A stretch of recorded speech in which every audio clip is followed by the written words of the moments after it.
Assalamualaikum warahmatullahi wabarakatuh. Perkenalkan, nama saya Hairunida Nur Azmiyah dari kelas 11 MIA 1. Jadi di sini saya ingin mempresentasikan materi bab 5, bab terakhir tentang sistem pertahanan tubuh pada manusia.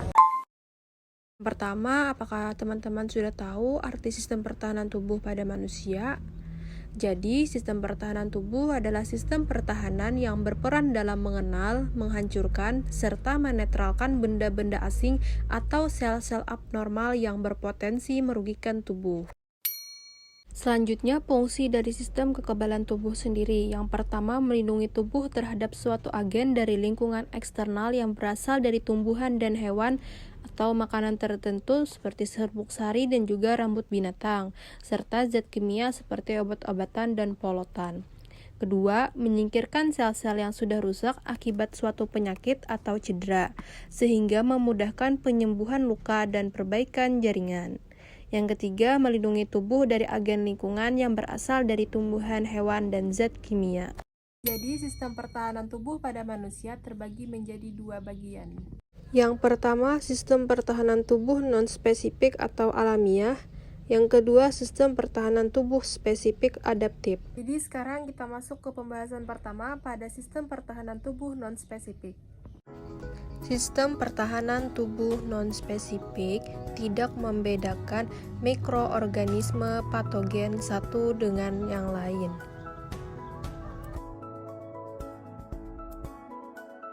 Sistem pertahanan tubuh non-spesifik terbagi atas dua jenis, yaitu eksternal dan juga internal.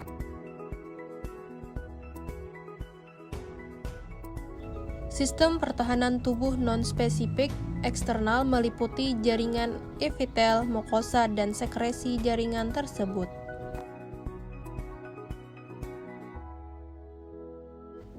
Sistem pertahanan tubuh non-spesifik internal bergantung pada sel-sel fagosit.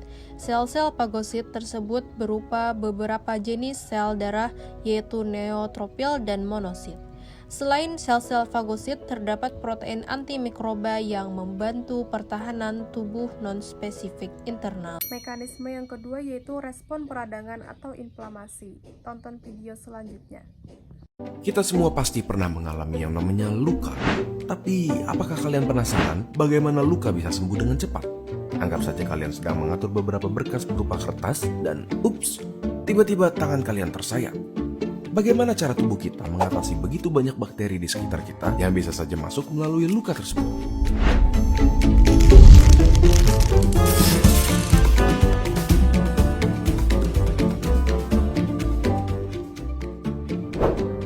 Tujuan dari sistem imun kita adalah memulai proses inflamasi supaya penjajah yang datang dapat diisolasikan atau dihancurkan, menyingkirkan puing-puing yang tersisa, dan proses penyembuhan dapat segera dimulai. Anggaplah suatu bakteri masuk ke tubuh kita melalui luka. Makrofag yang sudah siap di area tersebut akan mulai menelan bakteri-bakteri yang berusaha menyerang. Hampir secara langsung, sekelompok sel bernama mast cells atau sel mast yang mirip dengan basofil mengeluarkan zat kimia bernama histamin. Zat ini memicu dilatasi pembuluh darah di area tersebut sehingga jumlah darah yang menuju area itu akan meningkat. Yang berarti jumlah sel darah putih yang datang ke lokasi pun meningkat. Histamin juga mempunyai efek meningkatkan permeabilitas kapiler, yang berarti pori kapiler tersebut akan melebar dan sel darah putih lainnya dapat keluar dari pembuluh dengan lebih mudah, membantu teman seperjuangannya yang sudah bertarung terlebih dahulu. Selain itu, akan terjadi reaksi yang bernama pembengkakan. Secara medis dikenal dengan nama edema, dan biasanya disebabkan oleh gradasi tekanan yang ada di antara kapiler yang tekanannya lebih tinggi karena dilatasi dan lokasi luka atau cairan interstisial yang mempunyai tekanan lebih rendah. Karena ini, cairan dari kapiler akan bocor ke tempat di mana tekanan lebih rendah dan menyebabkan bengkak di daerah tersebut. Sel-sel yang dibutuhkan untuk bertarung melawan penjajah sudah siap. Barisan pertama berisi neutrofil yang membantu membunuh lawan. Sel lainnya termasuk monosit yang berubah menjadi makrofag dalam 8 sampai dengan 12 jam. Neutrofil dan monosit akan membantu menghalangi infeksi dan bahkan jumlah neutrofil dapat menjadi 5 kali lipat dari jumlah normal dalam beberapa jam. Sekarang, di saat sel-sel yang bertarung telah mencapai lokasi luka, sel yang bertanggung jawab dalam menutup luka pun akan mulai bekerja. Ini termasuk faktor pembunuh. Pada dasarnya, setelah area luka yang didatangi bakteri dibersihkan oleh sel darah putih, yang harus dilakukan sisanya hanyalah regenerasi kulit dengan memperbaiki jaringan yang terluka. Terlihat sederhana dari luar, namun cukup kompleks, bukan? Berdasarkan video tersebut, mekanisme pertahanan tubuh melalui inflamasi dapat dijelaskan sebagai berikut. Yang pertama, kerusakan jaringan akibat luka menyebabkan patogen mampu melewati pertahanan tubuh untuk menginfeksi sel-sel tubuh. Jaringan yang terinfeksi akan merangsang mast cell atau mastosit untuk melepaskan histamin dan prostaglandin. Yang kedua, terjadi pelebaran pembuluh darah yang mengakibatkan peningkatan kecepatan aliran darah sehingga permeabilitas pembuluh darah meningkat. Daerah yang terinfeksi menjadi berwarna kemerahan, panas, bengkak, dan terasa nyeri. Peningkatan kecepatan aliran darah dan permeabilitas pembuluh darah mengakibatkan terjadinya perpindahan fagosit, yaitu neutrofil dan monosit menuju jaringan yang terinfeksi. Yang ketiga, selanjutnya fagosit memakan patogen melalui proses fagositosis. Inflamasi sendiri berfungsi untuk mencegah infeksi menyebar ke jaringan lain serta mempercepat proses penyembuhan.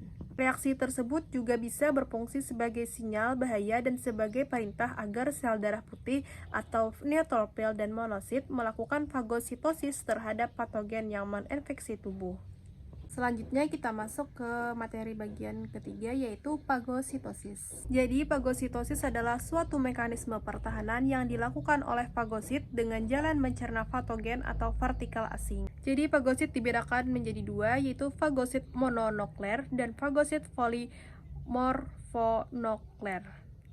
Fagosit akan bekerja sama setelah memperoleh sinyal kimiawi dari jaringan yang terinfeksi oleh patogen. Selanjutnya, mekanisme fagositosis terbagi menjadi 6, dan di video selanjutnya akan dijelaskan satu persatu.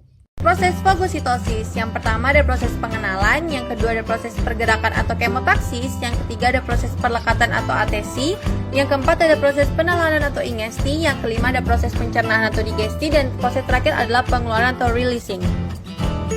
Pertama, proses pengenalan, yaitu di mana proses mikroorganisme atau partikel asing terdeteksi oleh sel-sel fagosit.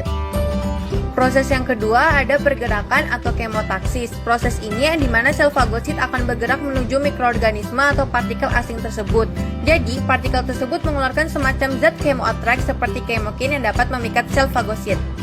Ketiga, ada proses perlekatan atau HTC, yaitu proses perlekatan membran sel fagosit dengan permukaan mikroorganisme atau partikel asing. Proses ini akan lebih mudah jika mikroorganisme dilapisi terlebih dahulu dengan protein plasma atau opsonin yang mendukung perlekatan. Proses pelapisan ini disebut opsonisasi. Keempat, proses penelanan atau ingesti, proses di mana sel fagosit akan menyelubungi seluruh permukaan mikroorganisme dan menelannya ke dalam sitoplasma. Mikroorganisme tersebut akan terkurung di dalam kantung yang disebut fagosom. Yang kelima, proses pencernaan atau digesti.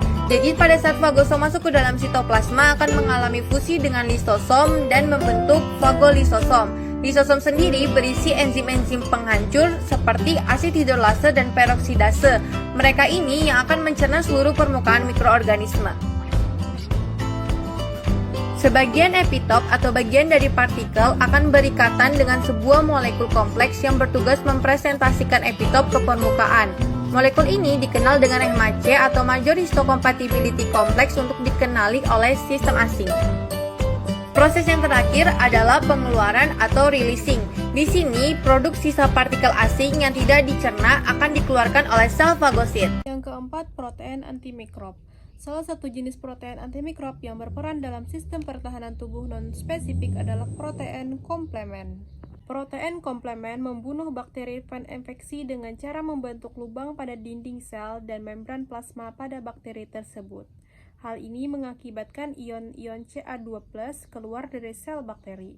Sementara itu, cairan dan garam-garaman dari luar bakteri akan masuk ke sel bakteri. Selain itu, ada juga jenis protein antimikrob lainnya yang berperan dalam sistem pertahanan tubuh non-spesifik seperti interferon.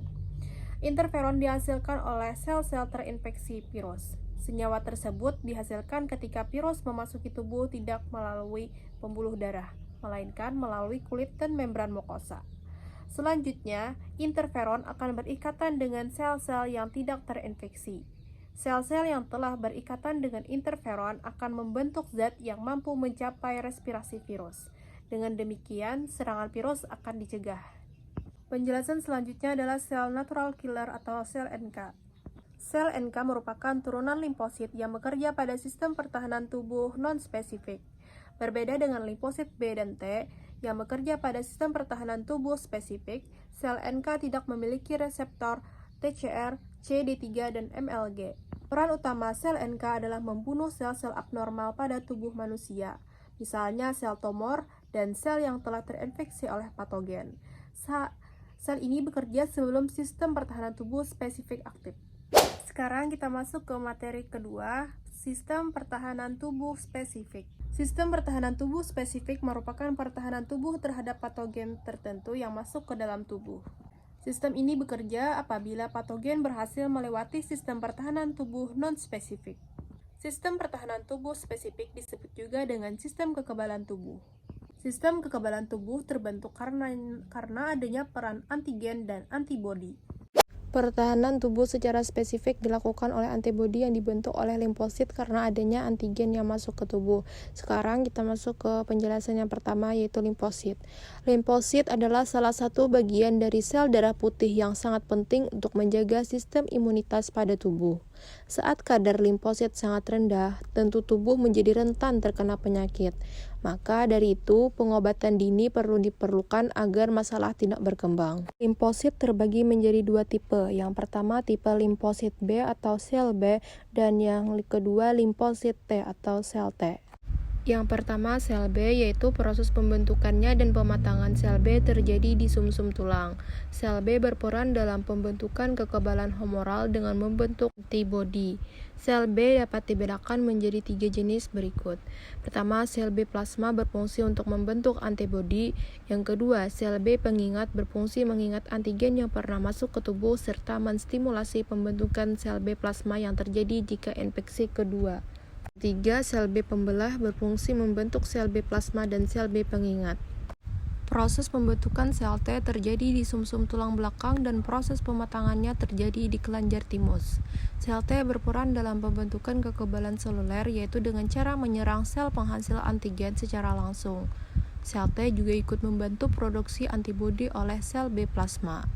Sel T dapat dibedakan menjadi 3 jenis. Yang pertama, sel T pembunuh, yaitu sel T sitotoksik berfungsi menyerang patogen yang masuk ke tubuh, sel tubuh yang terinfeksi, serta sel kanker secara langsung. Yang kedua, sel T pembantu berfungsi menstimulasi pembentukan jenis sel T lainnya dan sel B plasma, serta mengaktifasi makrofag untuk melakukan fagositosis. Yang ketiga, sel T supresor berfungsi menurunkan dan menghentikan respon imun dengan cara menurunkan produksi antibodi dan mengurangi aktivitas sel T pembunuh.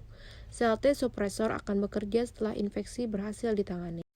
Selanjutnya, antibodi atau imunoglobulin atau IgG. Antibodi akan dibentuk oleh tubuh ketika ada antigen yang masuk ke tubuh. Antigen merupakan senyawa protein yang terdapat pada partikel asing atau sel kanker. Berdasarkan sumbernya, antigen dapat dibedakan menjadi 3 macam.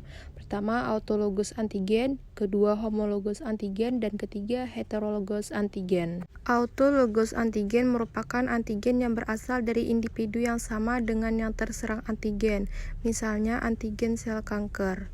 Homologous antigen disebut juga alloantigen adalah antigen yang berasal dari individu lain, tetapi masih dalam satu spesies yang sama. Misalnya agglutinogen A, yaitu protein yang menentukan golongan darah yang masuk ke tubuh ketika melakukan transfusi darah. Sementara itu, heterologous antigen adalah antigen yang berasal dari individu yang berbeda dan dari spesies yang berbeda. Misalnya antigen bakteri dan virus yang menginfeksi tubuh manusia. Kemampuan antigen untuk memicu respon kekebalan disebut antigenisitas. Antigenisitas akan meningkat seiring membesarnya suatu molekul. Molekul berukuran kecil seperti polipeptida tidak akan memicu respon kekebalan, namun molekul berukuran besar seperti bakteri akan memicu respon kekebalan.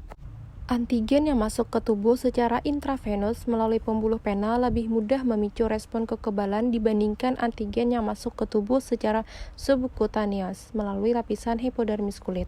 Hal ini dikarenakan karena pada pembuluh darah terdapat limfosit yang berfungsi melawan antigen yang masuk.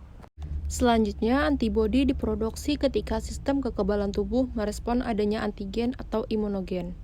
Antibodi disebut juga imunoglobulin atau serum protein globulin karena berfungsi melindungi tubuh melalui proses kekebalan atau imun. Antibodi merupakan senyawa protein yang berfungsi melawan antigen dengan cara mengikat antigen tersebut. Selanjutnya, sel asing yang antigen telah diikat oleh antibodi akan ditangkap dan dihancurkan oleh makrofag. Antibodi tersusun atas dua macam rantai polipeptida yang identik, yaitu dua rantai ringan dan dua rantai berat. Keempat rantai tersebut pada molekul antibodi dapat dihubungkan satu sama lain oleh ikatan disulfida sehingga bentuk molekulnya seperti huruf Y. Nah, jadi ini gambar contoh struktur antibodi. Selanjutnya, cara kerja antibodi mengaktifasi antigen.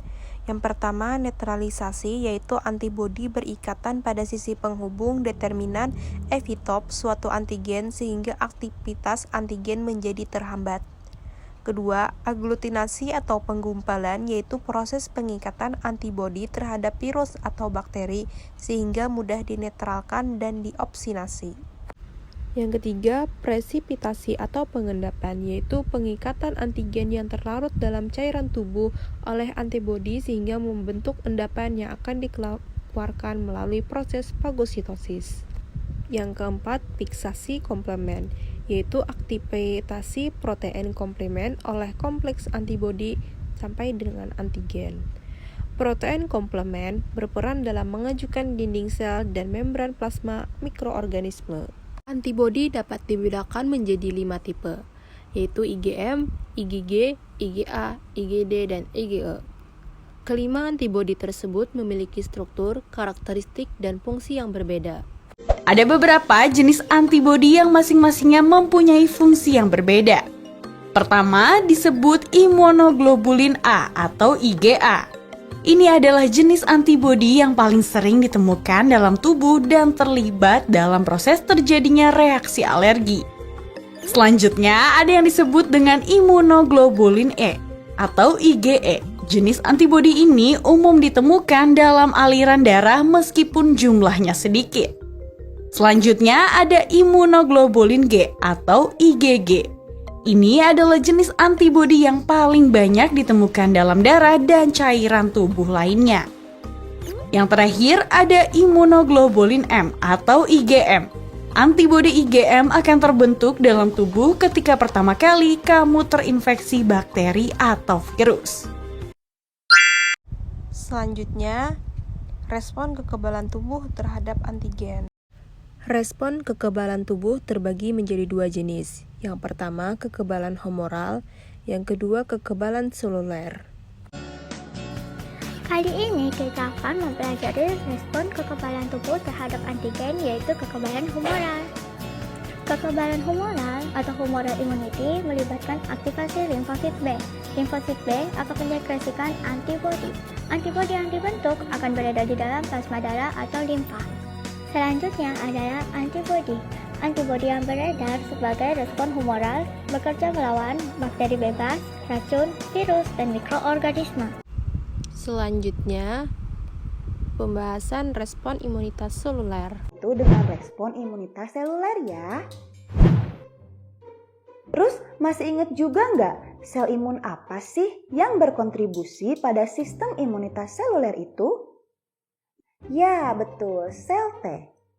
Sebelum sel T beraksi, ia harus diaktifin dulu sama sel-sel imunitas lainnya. Secara sederhana, gini nih cara aktivasinya. Sel penyaji antigen atau antigen presentation cell yang disingkat APC berupa sel dendritik, makrofag atau sel B yang sedang berpatroli akan pergi ke jaringan limfoid setelah ia berhasil menangkap antigen. Terus, setelah antigennya ditelan dan dihancurkan, sel penyaji antigen munculin fragmen antigen atau epitop. Fragmen itu akan dipegang oleh molekul MHC kelas 2 milik sel penyaji antigen yang dimunculkan di permukaan selnya. Kemudian, reseptor sel T atau T-cell reseptor yang disingkat TCR di permukaan sel T penolong berikatan dengan epitop. Pada saat itu, protein CD4 di permukaan sel T penolong berikatan dengan molekul MHC kelas 2 untuk membantu agar sel T penolong dan sel penyaji antigen tetap bergabung. Interaksi ini menyebabkan sel penyaji antigen mensekresikan sinyal sitokin yang disebut interleukin 1 yang mengaktifkan sel T penolong. Terus, sel T penolong yang sudah aktif dan memperbanyak diri bakal mensekresikan sitokin lain atau interleukin 2 untuk mengaktifkan sel B dan sel T sitotoksik. Sekarang, yuk kita fokus ke sel T sitotoksik. Sel T sitotoksik yang sudah aktif bisa menyerang dan menghancurkan sel tubuh yang kena kanker dan sel tubuh yang terinfeksi virus atau patogen intraseluler lainnya dan jaringan asing sehingga ia disebut juga killer T-cell. Gini nih caranya. Sel T sitotoksik akan berikatan dengan MHC kelas 1 yang memegang epitop antigen pada sel target. Protein CD8 berikatan dengan MHC kelas 1 sel sitotoksik sehingga menimbulkan interaksi antara sel target dengan sel T sitotoksik. Habis itu, sel T sitotoksik melepaskan molekul porforin yang membentuk pori-pori di dalam membran sel target dan granzim yang bisa memecah protein sel target.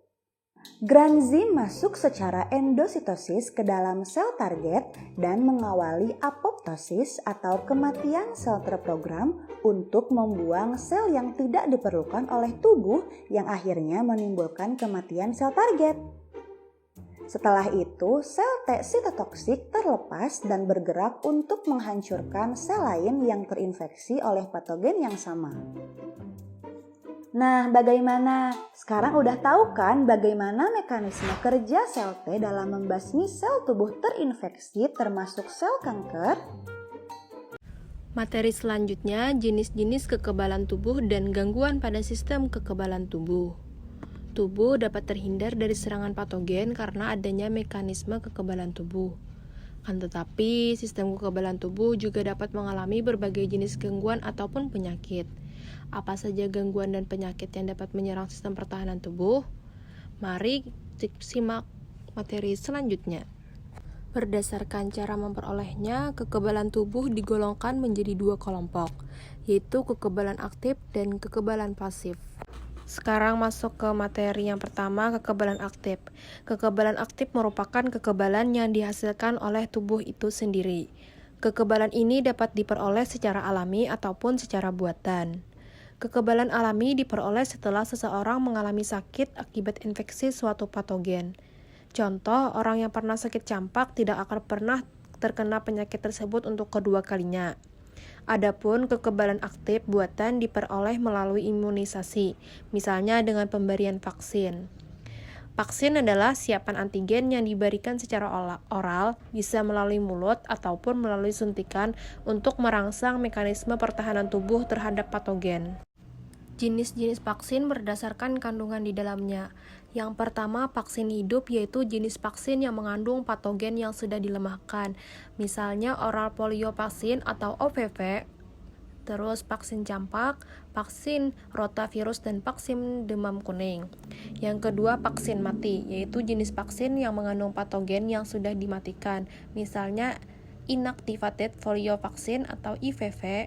Yang ketiga, vaksin subunit, yaitu jenis vaksin yang dibuat dari komponen patogen, misalnya acicelular vertices vaksin dan vaksin hepatitis B. Yang terakhir, vaksin toksoid, yaitu jenis vaksin yang dibuat dari toksin yang sudah dilemahkan, misalnya vaksin toksoid tetanus dan vaksin toksoid difteri. Vaksin yang dimasukkan ke tubuh akan menstimulasi pembentukan antibodi untuk melawan antigen. Akibatnya, tubuh tidak mengalami gejala berat jika suatu patogen menyerang.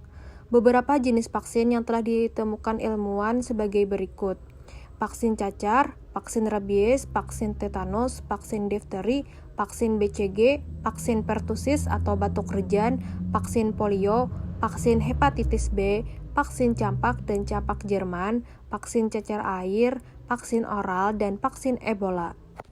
Vaksin diberikan melalui program imunisasi. Imunisasi dimulai sejak masih bayi. Jenis imunisasi wajib yang harus diperoleh bayi meliputi imunisasi hepatitis B, imunisasi polio, imunisasi BCG, imunisasi pentavalen, dan imunisasi campak. Selain itu, ada imunisasi tambahan bagi anak usia 0 sampai dengan 18 tahun sebagai berikut. Yang pertama, imunisasi MR untuk mencegah penyakit campak, gondongan, dan campak Jerman. Yang kedua, imunisasi PCP untuk mencegah infeksi bakteri Streptococcus pneumonia atau penyebab pneumonia, radang telinga, dan juga meningitis. Yang ketiga, imunisasi rotavirus untuk melindungi anak dari gastroenteritis atau penyebab diare. Yang keempat, imunisasi hepatitis A dan tifoid untuk menurunkan risiko penyakit hepatitis A dan demam tifoid pada anak.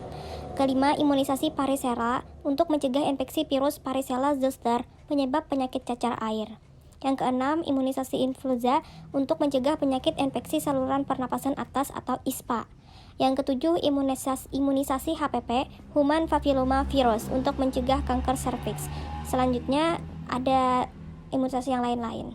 Pada orang lanjut usia di atas 60 tahun, imunisasi cacar api perlu diberikan untuk mencegah penyakit ruam kulit. Imunisasi juga diperlukan oleh orang-orang yang akan berkunjung ataupun berwisata ke daerah yang rawan penyakit. Misalnya, imunisasi meningitis untuk jamaah haji dan imunisasi demam kuning untuk wisatawan yang akan berkunjung ke negara-negara di Amerika Tengah dan Amerika Selatan.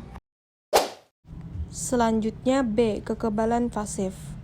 Kekebalan pasif merupakan kekebalan yang diperoleh setelah tubuh menerima antibodi dari luar. Dapat diperoleh secara alami ataupun buatan. Kekebalan pasif alami ditemukan pada bayi setelah menerima antibodi dari ibunya melalui plasenta saat masih berada di dalam kandungan. Jenis kekebalan ini juga dapat diperoleh dengan pemberian kolostrum yang mengandung banyak antibodi. Sedangkan kekebalan pasif buatan diperoleh dengan cara menyuntikkan antibodi yang diekstrak dari satu individu ke tubuh orang lain sebagai serum. Kekebalan pasif buatan berlangsung singkat, tetapi berguna untuk penyembuhan secara cepat. Contoh kekebalan pasif adalah pemberian serum antibisa ular kepada orang yang dipatuk ular berbisa.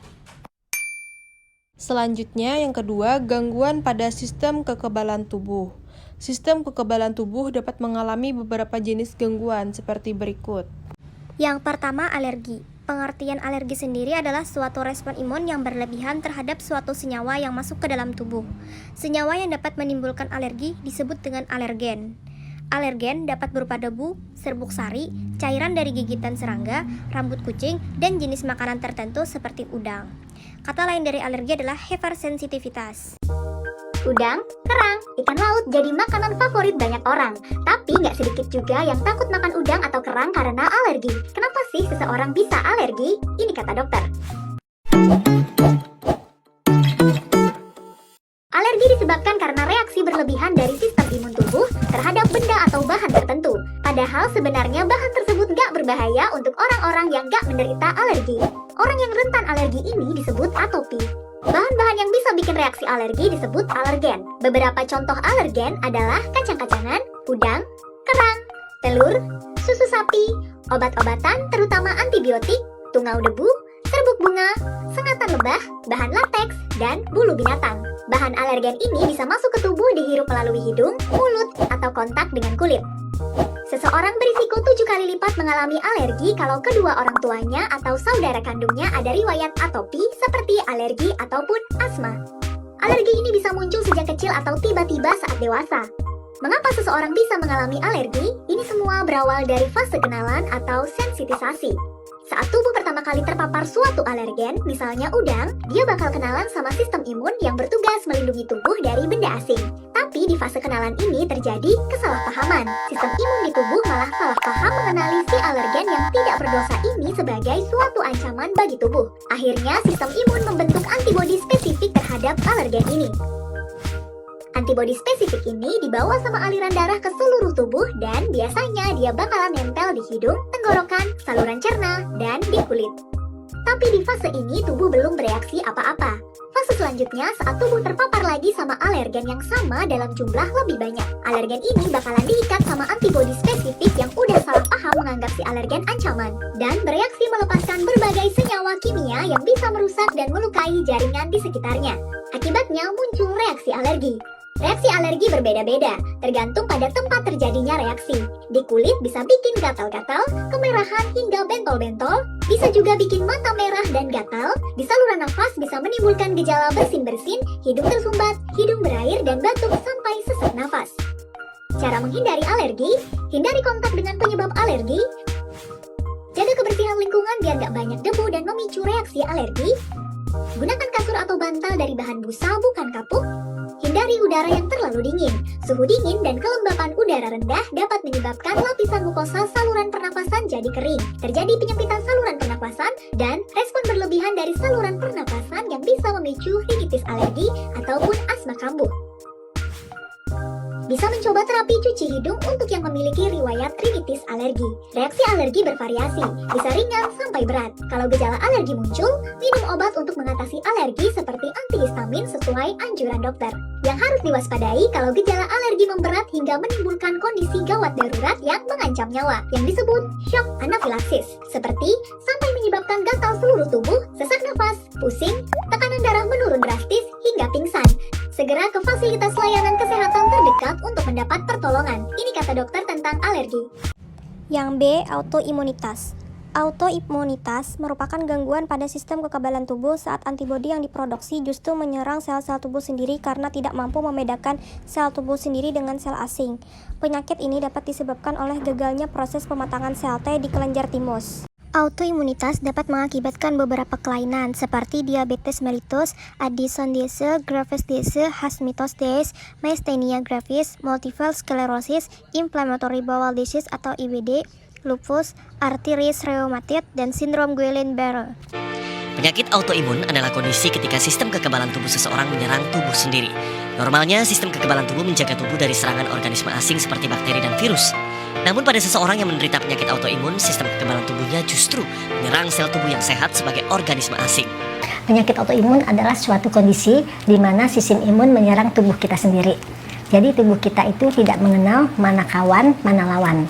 Seharusnya saat kekebalan tubuh yang kita sebut antibodi itu melindungi tubuh kita bila mana ada infeksi masuk ke dalam badan kita. Nah, pada saat kondisi autoimun, antibodi itu malahan menyerang tubuh kita. Penyakit autoimun kebanyakan diderita para wanita akibat faktor hormonal. Ada lebih dari 80 penyakit yang digolongkan penyakit autoimun. Di antaranya lupus yang mempengaruhi hampir semua sistem organ dan menimbulkan gejala seperti demam, nyeri sendi, dan ruam kulit. Lalu penyakit Graves yang mengakibatkan kehilangan berat badan, rambut rontok, hingga jantung berdebar. Lalu ada diabetes mellitus tipe 1. Penyakit ini disebabkan oleh antibodi sistem imun yang menyerang dan menghancurkan sel penghasil insulin. Akibatnya tubuh tidak lagi menghasilkan insulin sehingga kadar gula darah menjadi tinggi. Lalu ada penyakit psoriasis atau kulit bersisik. Hingga kini belum diketahui penyebab penyakit autoimun. Gejala penyakit autoimun adalah badan yang lemas. Jadi biasanya dia bekerja bisa 1 jam, baru setengah jam, yang normal aja tuh dia udah capek. Kadang-kadang pasien-pasien nggak ngapa-ngapain, dok, saya cuma di kantor, kerja biasa, nggak ada ekstra kerja. Nah, itu udah capek, itu awal-awal gejala. Sampai hari ini kita tidak tahu sebab daripada autoimun. Tetapi banyak teori yang mengatakan misalnya kan ada yang pencetusnya infeksi, padanya stres, terus sekarang terakhir ini lagi yang maraknya ramai gaya hidup, termasuk diet, seperti itu. Pengobatan untuk menangani penyakit autoimun tergantung pada jenis penyakit yang diderita. Selain mengkonsumsi sejumlah obat-obatan, juga terapi pengganti hormon jika menderita penyakit autoimun yang menghambat produksi hormon di dalam tubuh. Pasien autoimun juga tidak lagi bisa mengkonsumsi makanan sembarangan. Agar terhindar dari penyakit autoimun, perbanyak makan buah-buahan dan sayur-sayuran, kurangi makanan mengandung karbohidrat, kurangi daging merah, hindari makanan berpengawet dan gurih, hindari stres, serta berolahraga. Yang terakhir, imunodefisiensi. Imunodefisiensi adalah penurunan atau hilangnya kemampuan sistem kekebalan tubuh untuk merespon antigen. Terdapat 2 jenis imunodefisiensi, yaitu imunodefisiensi primer atau kongenital dan imunodefisiensi sekunder. Imunodefisiensi primer terjadi sejak seseorang lahir akibat adanya kelainan genetik. Penyakit yang tergolong imunodefisiensi primer meliputi Severe Combined Immunodeficiency atau SCID, yang disebabkan oleh kelainan genetik pada kromosom X sehingga limfosit tidak berfungsi dengan baik. Agama globulinemia yang disebabkan oleh terhambatnya perkembangan sel B. Terus sindrom Guillain-Barré yang disebabkan oleh mutasi genetik pada kromosom 22. dan juga sindrom Wiskott-Aldrich yang disebabkan oleh mutasi genetik pada kromosom XP11.23. Adapun imunodefisiensi sekunder terjadi akibat adanya infeksi atau efek dari obat-obatan. Penyakit yang tergolong imunodefisiensi sekunder meliputi limfoma, multiple myeloma, mononukleosis, dan AIDS atau acquired immunodeficiency syndrome. Yang pertama, limfoma. Limfoma merupakan kanker yang menyerang limfosit, sel T dan sel B, sehingga sistem pertahanan tubuh menjadi terganggu. Limfoma ditandai oleh pembengkakan pada kelenjar getah bening atau limfadenopati. Yang kedua, multiple myeloma. Multiple myeloma merupakan kanker yang menyerang sel B plasma, sehingga produksi antibodi menjadi terhambat. Penyakit ini umumnya ditandai dengan rasa nyeri pada tulang belakang. Penderita multiple myeloma biasanya mengalami gangguan autoimunitas karena antibodi yang dihasilkan oleh sel myeloma atau sel B abnormal menyerang sel-sel tubuh sendiri. Yang ketiga, mononukleosis. Mononukleosis disebabkan oleh infeksi bakteri virus Epstein-Barr yang menyerang sel B. Akibatnya, produksi antibodi penderita penyakit ini menjadi terhambat. Gejala yang dialami oleh penderita mononukleosis antara lain demam, radang tenggorokan, pembengkakan kelenjar getah bening, sakit kepala, nyeri otot, mata bengkak dan muncul bintik merah tua atau ungu di langit-langit mulut. Yang keempat, AIDS atau Acquired Immunodeficiency Syndrome. Penyakit ini disebabkan oleh infeksi Human Immunodeficiency Virus atau HIV yang menyebabkan melemahnya sistem kekebalan tubuh. HIV merupakan virus tipe RNA, golongan genus lentivirus dan famili Retroviridae. Virus ini memiliki kesamaan dengan SIV, Simian Immunodeficiency Virus, yaitu virus yang menyerang primata dan menyebabkan penyakit yang serupa AIDS pada primata. Adapun struktur virus HIV, pada inti terdapat kapsid yang mengelilingi materi genetik berupa RNA. Kemudian envelope, yaitu selubung luar dengan struktur utama berupa kompleks glikoprotein terdiri dari GP120 dan GP41. Kemudian di dalamnya juga terdapat sejumlah enzim, bisa berupa enzim integrase, reverse transkriptase, atau protease. Jumlah sel T pada orang normal sekitar 1000 sel per milimeter kubik darah. Sedangkan pada penderita AIDS, jumlah sel hanya sekitar 200 sel per milimeter kubik darah. Kondisi ini mengakibatkan penderita AIDS mudah terserang berbagai penyakit seperti TBC, meningitis, dan juga kanker darah. Setelah itu, penderita AIDS juga mengalami pelemahan ingatan. Berikut ini video singkat tentang AIDS. HIV adalah Human Immunodeficiency Virus, yaitu virus yang menyerang sistem kekebalan tubuh manusia. Sedangkan AIDS adalah Acquired Immunodeficiency Syndrome, yaitu sekumpulan gejala penyakit akibat turunnya sistem kekebalan tubuh manusia yang diserang oleh virus HIV. Hal ini terjadi karena jumlah sel darah putih di dalam tubuh sangat rendah sekali. Kenapa kita harus tahu tentang HIV/AIDS?